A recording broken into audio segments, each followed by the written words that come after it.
Okay, so it's 2:45 a.m. and I'm just going through some of my sketchbooks here, and I saw this picture and I thought, oh, it's kind of cool, but to me there's something wrong, and I'm going to see if I can fix it.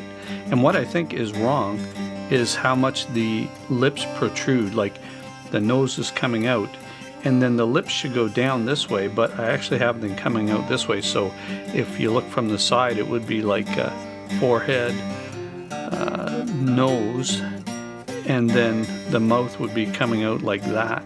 So the eyes would be right here, the nose, and then instead of the right under the nose, the lips coming down here, it looks like the nose is out here. So I think that's what I've drawn here, and so I'm gonna try to fix it. And I thought, oh, I should try and get this on camera, and if I actually fix it, it'll be worth showing.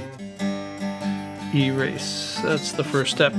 So when I'm drawing a mouth, I generally think of two flattened triangles with the far side being shorter than the near side.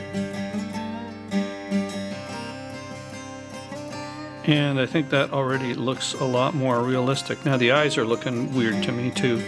And I think I'm gonna change the shape of the chin here. That's a bit better. Way too wide. This would be in here more. And I don't know if you guys do this, but I like to go back through my sketchbooks, and if things just look wrong, then they probably are wrong. You don't need to understand what is wrong. You'll know if something's wrong. And the way you know is that you've looked at people since you were born in the real world, and your mind kind of catalogs what things actually look like. So then when you draw something and it doesn't look the way your mind is, your eyes are used to seeing things, it just sends up a flag and says, what? Even if you're not an artist, you know when something looks weird. Thing is amiss. I think this eye has to move also. Because if I draw a line up from the nose, the tear duct, depends on the person, but the tear duct can be just on the line up from the nose. Like if I do a face like this, and the nose is here, draw in my little M, there's the nostrils. The outside of the nostrils is where the tear duct will fall, like that, and this head has to be wider. I think this is still too far out, so if I just move this eye over, right, it's like sculpting with clay. You just erase and redraw. I think that looks better. So while not perfect, I do think that's an upgrade. I think the pupil's not making it over here. Did I say pupil? I meant to say iris.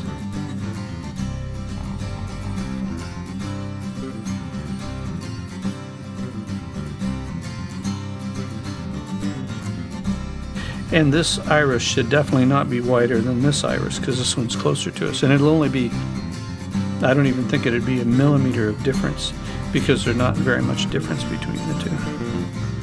And now, we're getting the eyes in place. Are we getting the eyes in place? I think overall that looks better. It doesn't look instantly weird to me like it did before, like that mouth sticking out. It was way over here, right? And now I can add just a smidgen more chin down here.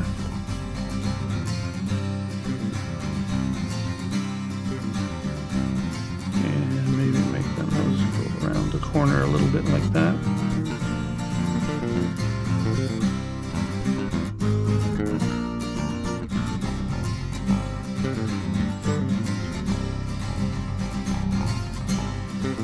How about we fix Mary's hair over here?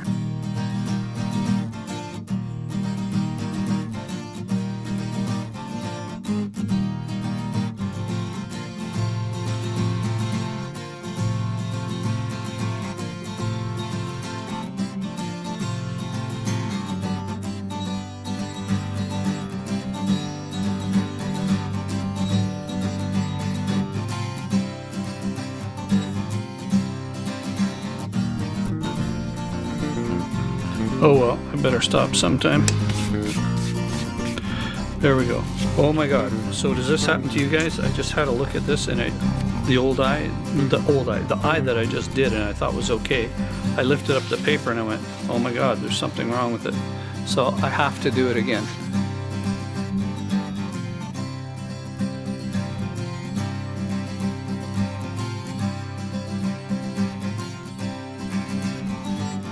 No, and that's wrong too. And what's interesting is looking through the camera lens gives me way better perspective.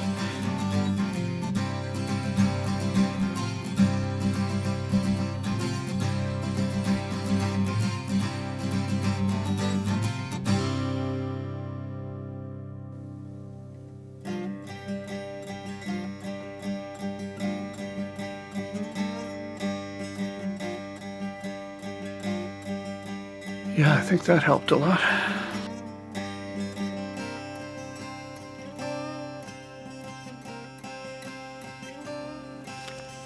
Yeah, I don't like the whole forehead area.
Okay, well, I guess that's about as good as I'm going to get it at whatever time it is now, 4 o'clock in the morning. All right, so I'm going to stop there.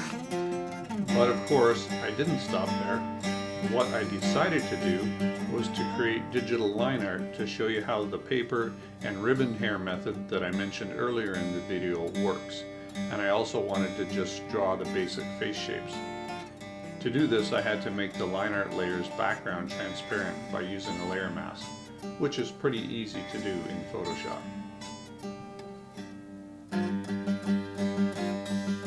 Hey guys, if this kind of sketch recycling helps you see old drawings differently, you might want to stick around. I'm going to be doing a lot more of these. So don't be afraid to get your old sketchbooks out, grab a drawing and eraser, and try to fix some of your old drawings. Be brave, live large.